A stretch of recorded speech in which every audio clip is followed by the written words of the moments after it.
So you mentioned China. China feel like Taiwan is theirs. Taiwan is this little island off the coast of China. I hear about this plan that they say China has, which is the 2049 plan. What is China's 2049 plan? Well, part of that was based around a timeline for however you want to refer to it, the reunification, the absorption of Taiwan, the taking over of Taiwan. Nobody really knows what that will look like because there's a concern, is it going to be a completely kinetic, is it going to be a military operation? Is it going to be more of a soft takeover? Sort of like, it's a good example right here, Hong Kong. You remember there used to be democracy in Hong Kong, and now there's not. That happened over a period of time, but they basically just squashed all remnants of democracy, particularly during the pandemic.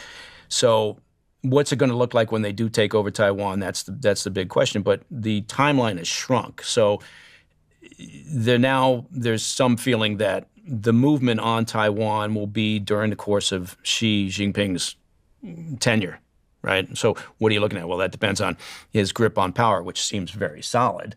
It seems like it depends on his health, which, again, I'd be speculating. But so I don't see him riding off into the sunset willingly without finishing that project that in his mind is so important. He's consolidated power in China like nobody since Deng Xiaoping or Mao Zedong. So I think he's serious. Again, take certain leaders at their word. Some bluster a lot. Some make very big pronouncements. Donald Trump would be one of them who tends to just speak off the cuff and throw things out. I think the danger sometimes is the Democrats, for example, take him at his word, right? For everything he says, right? They take everything he says literally. But there are other leaders, Putin, Xi Jinping. I think you need to pay real close attention to exactly what they're saying. So I think when he talks about absorbing Taiwan and making it part of the motherland again, he's not kidding around. Why does he want Taiwan? It looks like such an insignificant part of that part of the map. It's so small in comparison to China. It's a good point. When you look at the map, you go, do you really need to bother? Yeah.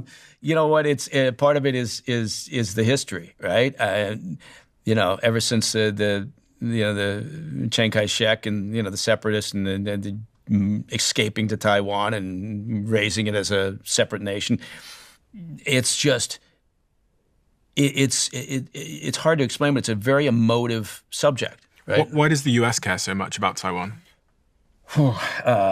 That's a better question too. Okay, part of that is I don't want to say emotional, but it's the idea of, look, they're democratic institutions. It's an ally. How could we possibly stand by and watch a communist regime, step on it and destroy it? Part of it is practical. It's like, it's an important chip manufacturing center. Yeah. So, there's a couple elements to it.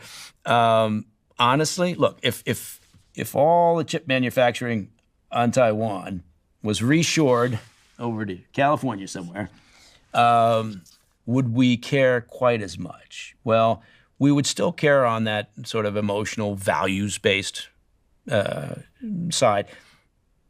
But we could probably overlook it in the long run. Now, are we going to send boots on the ground over to defend Taiwan if there's a military action? Going back to, are you a betting person? I would bet no matter who's in office. But they all say they're going to defend Taiwan. All of the U.S. presidents are always asked, would you defend Taiwan if Russia invaded? And you'll probably know some of the quotes better than I do, but they've all said that they would. Yeah. The only slip up at one point was Biden, where I don't think he really meant to say what he said, which was sort of ambiguous towards the defense of Taiwan, but then he corrected it. So do I honestly think that we would send troops over? No, I don't.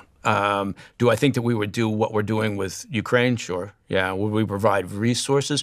But this is a much different situation, right?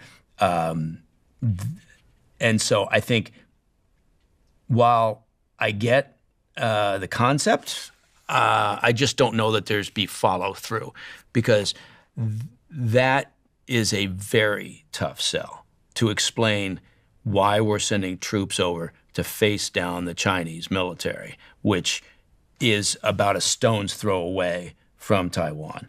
And look, this is going to be an interesting situation, right? Because the folks over here, the folks in China, they don't view the folks in Taiwan as Taiwanese. They view them as Chinese, right? So are you going to have, Chinese military shooting Chinese?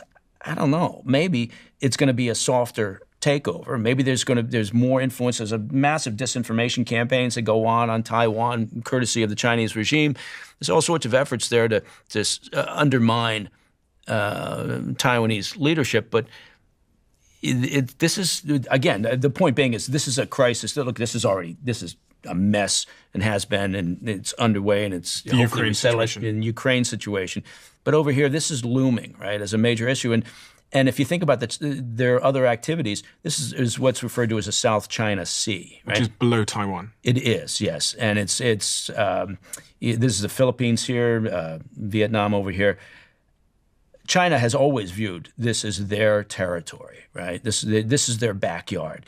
Well, ever since World War II, the U.S. has essentially patrolled and maintained security in the South China Sea, right, in the interests of international free trade and freedom of movement.